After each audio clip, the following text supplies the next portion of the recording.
Okay, bwana mambo vipi mtazamaji wa 16 Media? Kikubwa tu ni kwamba usahau kusubscribe, comment na kulike ili wa kwanza kabisa kupata taarifa zetu pale ambapo tunakuwa tumeziweka katika mitandao ya kijamii. Bwana nikwambie tu kwamba kama umesubscribe mwambie tu mwenzako jamaa yako karibu na pia subscribe ili mambo yawe poa shwari kabisa.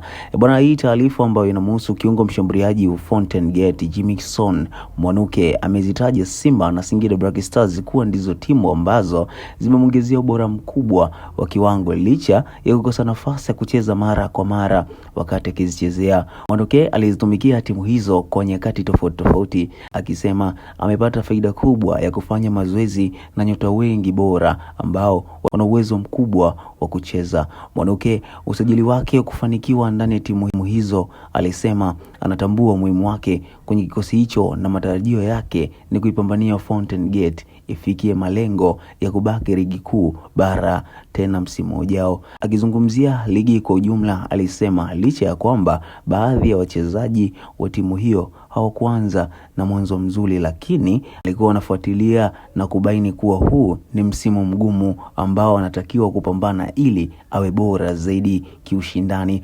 Bwana hii ni 16 Media. Kikubwa tu ni kwamba usahau kusubscribe, comment na kulike ili wa kwanza kupata taarifa zetu pale ambapo tunakuwa tumeziweka kwenye mitandao yetu ya kijamii. Tunakwambia tu ya kwamba taarifa zote za michezo basi zinapatikana hapa. Hii ni 16 Media.